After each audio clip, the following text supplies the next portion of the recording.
Hey there, guys. Welcome back to another episode of the H3X Podcast, where I, Mark Gearing, together with your host, Dave Miller, explore the head, the heart, the hands of the multiplying church and her leaders.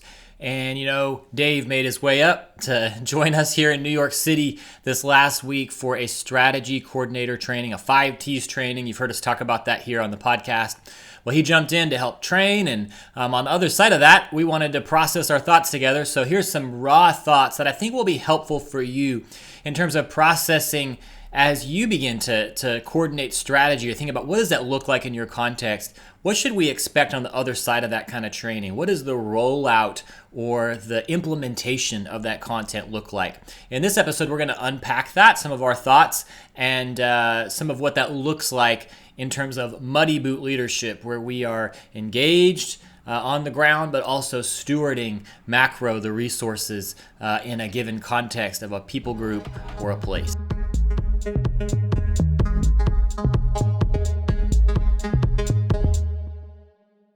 So as I was reflecting on the other side of this SC training, I think I went back to when I think of the 5 levels of movement leadership and the way that was drawn out years ago when I saw it. And I haven't seen it drawn out this way in more recent years. I'm not sure all of the reasons why. Maybe it's because it's in North America where we try to cut out any talk about resources or finances. But there used to be, in the way that we draw it, this like bell curve that centers on the middle of those 5 levels on the L3 role of the church planting multiplier.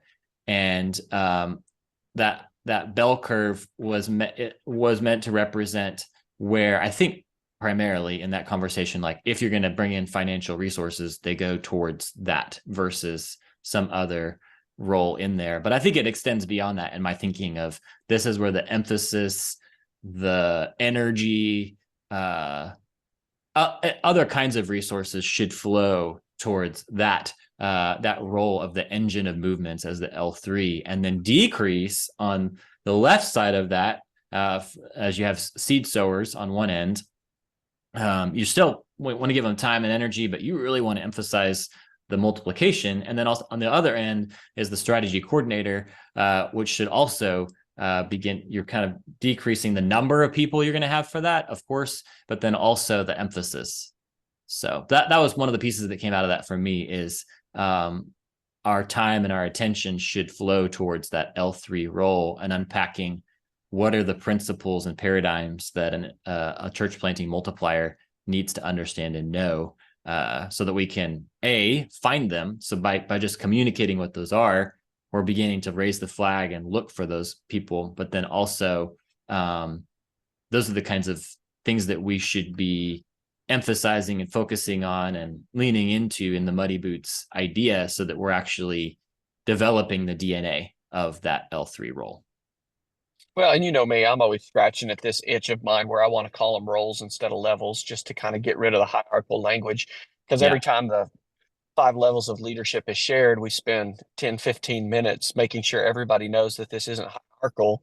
And then everybody sees it as hierarchical because the language of level is just difficult to overcome. And I agree with a lot of people where they're like, it's stuck, it's sticky language, it's probably never going to go away.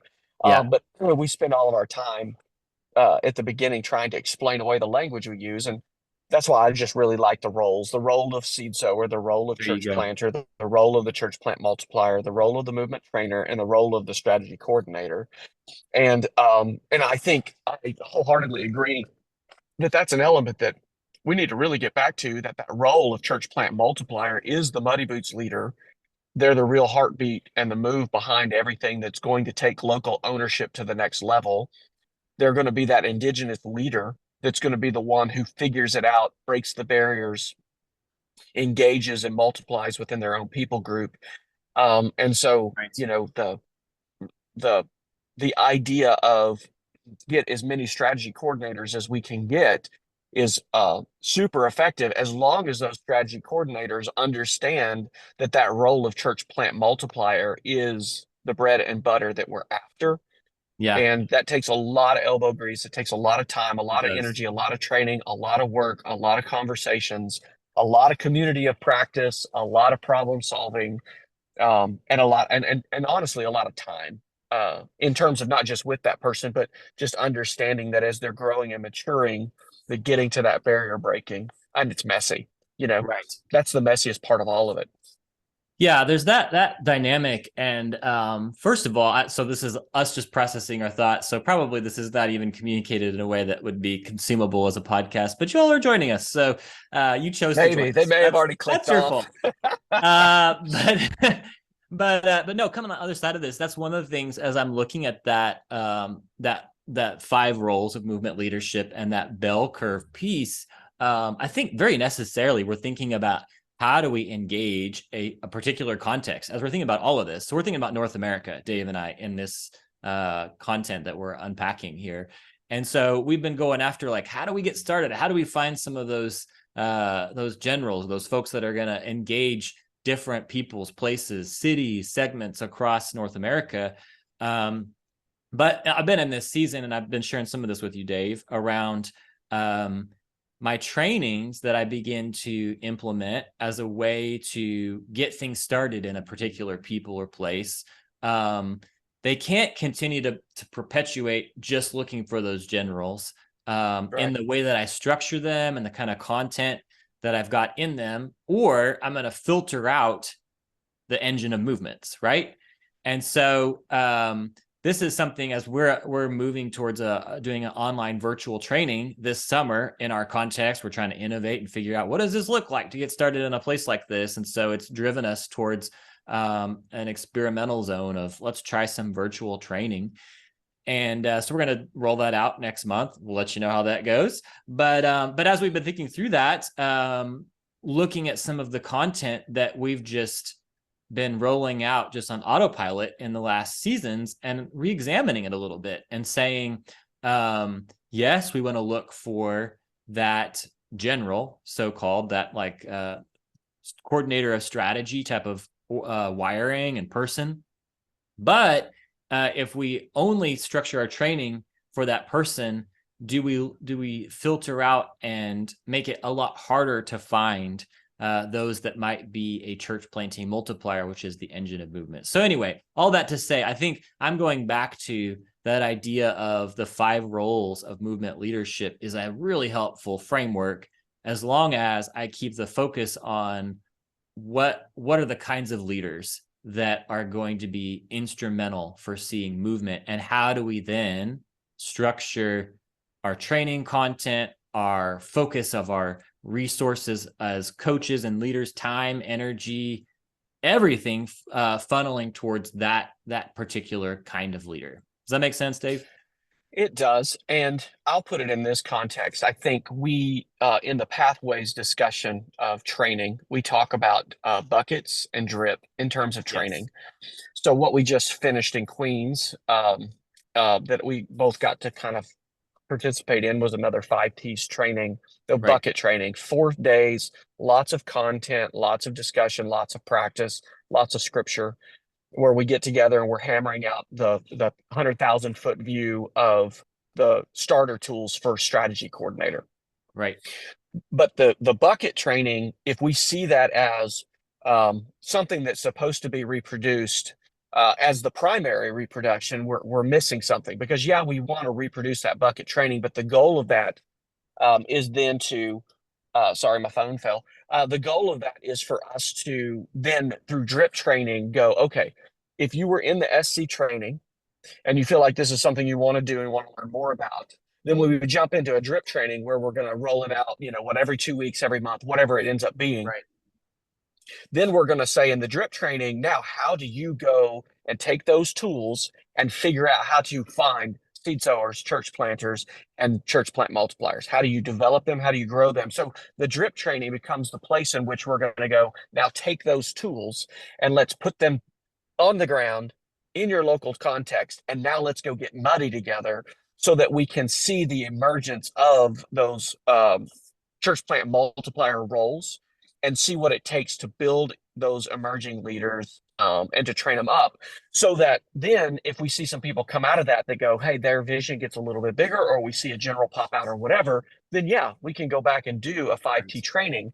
But the goal of the 5T training is not to go do more 5T training. The goal of the 5T training is to put people on the ground who can help develop indigenous leadership that emerges to that church plant multiplier. And the drip is where we're going to help them do that. Yeah.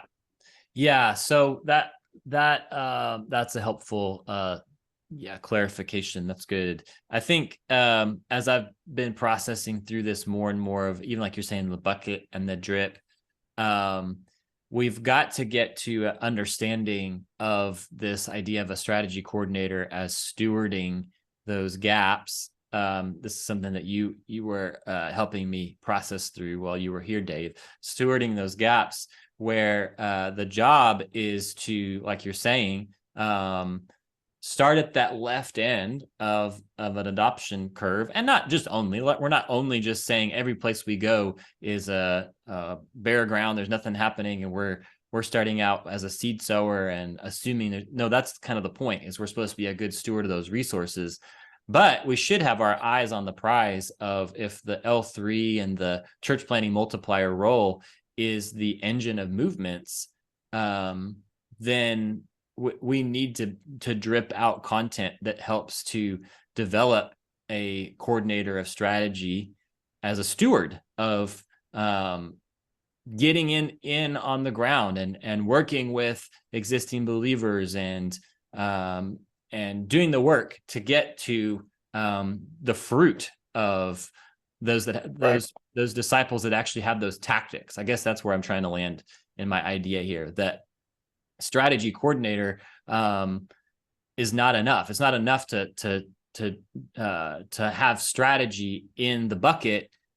The drip has got to not only include the strategy, but the tactics, I guess. So if we're going to continue to use that language, and we'll use that military language, I guess, of strategy and tactics, it's got to include those pieces where we're actually focusing on those coordinators of strategy, developing others in those tactics to get to multiplying disciples, leaders, and churches. Yeah, and I think the question comes back to, again, whenever we do one of the bucket style trainings, is the point of the bucket style training of a strategy coordinator 5Ts, is it meant to train people who can go train other people in the 5Ts?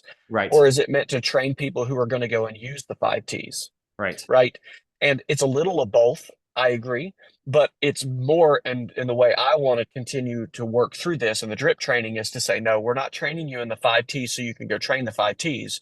We're training you in the 5Ts so you can go and use the 5Ts on the ground in your local context and in those gaps, and put those tactics to work. So if we're going to spend time saying what makes a good tool, or how do you innovate or tweak or whatever, let's say, on a tool, well, you can't answer that question unless you're out there using that tool and getting 100 reps in or more with the people that you're trying to focus on, or a gap you're trying to fill in. I think you've done a great job, Mark, as we're talking about how we're wanting to, roll out drip, where you really just boiled down we've used the lag measures, the 40X language. We use lead and lag measures on this podcast. Right. So they can go and look at some other podcasts, but you really boiled down what are the real results, that uncontrollables that we want to look to and measure to see how we're progressing and what God is up to and what he's doing. And, you boil those down to gospel shares, baptisms, and churches, right? Right. Because at the end of the day, those three are metrics that are showing us the uncontrollables that God is doing, that are indicating to us that our responsibility is moving into other phases that we've got to adjust and pay attention to. And then the other thing I really liked about it is that you came back and said, okay, in accountability time, we're going to ask each other, how are we doing on the three paths to movement, right? Our gospeling, which is 0 to 1, the idea of a seed sower. Right. The second one was networking. How are you doing on your Great Commission Christian or Great Commission Church interviews, as you're talking with and finding resources and who's already engaged in that gap and who's in the harvest, who are the people that God already has with the same heartbeat as me. And then the third one is, how are you doing on your training, which is the primary way in which we take emerging leaders and we continue to develop them so that they can continue to broaden their skill set and their shoulders get bigger on the amount of responsibility that they can take. And I think between those two perspectives, right? How's your gospeling? How's your networking? how's your training, Yeah. and then how's your gospel shares Gospel going, shares. Yeah. baptisms, and then churches starting to get formed. Those two bookends give us a really great framework to ask, how is the SC doing in the gaps that they're trying to steward and champion? Yeah. Yeah. And it ensures that the stewardship, it ensures the DNA of our stewardship. Ensures the DNA. So our job is to steward the gaps, right? But stewarding the gaps can't just be managing the gaps and just managing existing resources. That's a piece of it for sure. But including in that piece of update us on gospel shares and on baptisms and on churches. And then Dave, you're also emphasizing on what's your scripture consumption. I mean, that's going to also bring in an accountability bar that should be there for a leader that's functioning in that way. They should be plugged into the Word of God and have a quick answer on that. But that is going to ensure that the DNA that leader is reproducing reflects the kind of DNA that is going to push towards that church planting multiplier, and not simply be reproducing the content, which I think most people that have been through 5T's training would agree with that. We're just saying, like, how does the rubber meet the road in terms of the process by which we are growing as strategy coordinators and by which we're training others, so that it results in muddy boot strategy coordinators that are doing both. Yeah. And that head, heart, hands piece coming into play, where we're not only talking about the skills, but we're also talking about what's God saying to you, how are you developing in terms of your character, your heart, and then also, problem solving with your head. How are you developing in your critical thinking skills in terms of strategy? So, even if we go back to that pathways where we talked about the bucket, we talk about the drip, we also talk about, you're starting off with practices. And then from there, you're going to move through principles. And from there, you're going to move through problem solving. And those three combined are really important for head, heart, and hands, because any three of those that you pull out is going to be a ticking time bomb at some point in responsible, godly leadership that can be counted on and entrusted with the things that matter. Yeah, that's good. Well, so these are some raw thoughts that we're sharing as we're coming out of participating in and helping lead that training just this last week. It's interesting how much of this stuff is specifically, we're trying to here's what I'd love to address, or maybe we land here, but just how much of this, there's some unique challenges that we as Westerners, as those in North America, have got to confront and integrate maybe into our process of developing as strategy coordinators, if we're going to be faithful to what we see as a model in the Word. So that was the other piece you brought in, Dave. I think that was before we hit record here, but you were mentioning a podcast by Jesse and Shaney that was talking about the book of Acts. Is it prescriptive or descriptive? Can you remind me of that piece? Yeah, like the Coworkers podcast, you guys can look up the title of it if you go and look it up. It says is Acts. It's something in the title about Acts, prescriptive or descriptive, and it's totally worth listening to. One of the gentlemen that they had on had brought up, if you do it prescriptive, then that means that you're expected to do everything that's in Acts, and if you don't see it, it lends itself to thinking that somehow there's failure involved, and even it's unbiblical. So if you're not seeing what you're seeing in Acts, then somehow what you're doing is wrong. And then there's a descriptive view of Acts, which says that Acts is something that's only describing for us. It's not a principle or an expectation that what you see in Acts is something that you should do. And that lends itself to saying, well, we can, try any method that we want or go any direction that we want with doing that. And it even lends itself to saying that certain things in Acts not only should not be expected, but were a one-time thing and shouldn't be done, and that it's unbiblical to do the things that are in Acts. Right. And they were bringing up that it's more of an exemplary book, in the same way we would think about Yes. Christ. If I'm following Christ, Christ is my example, and I know I'm never going to attain Christ-likeness in this life, but it doesn't change the fact that I still strive for Christ-likeness, and the expectation is for me to live as Jesus lived and to be as Jesus was. Like, that's the expectation. But because he was my example, and I know I'm never truly going to measure up to him, it doesn't Right. change the fact that I keep trying. If Right. Acts becomes exemplary for us, in the same way we can look at Acts and go, okay, we may not be quote unquote attaining exactly what Acts says, but as the example, it doesn't mean that we don't continue to strive for and see it as the Yes. model that we should try to, emulate and work Right. towards. And it opens up the opportunities where, when we don't see it and there is still a gap, we don't have to feel like we're totally sinful for not reaching that level. We just look at it and say, let's keep trying, let's keep Yeah. striving, let's keep going. This is the example. And it puts us in this spot too, Dave, of it puts us in this spot of saying, if there's a model to follow, an example to follow in the book of Acts, and we've got it puts us in this role of contextualization, basically. Like, how do we then in North America, as we are attempting to be faithful stewards in our generation with the gaps, with the task in this place, how do we attempt to take that and say, let's work this out in our context? And so even I think as we're podcasting and talking through this today, that to me is a piece of this conversation of how are we faithful to that, and saying not just how is it prescriptive and how do we do all this stuff, but how do we take this model that we see unfolding in the book of Acts and to even take a step back from that and assume that we've got some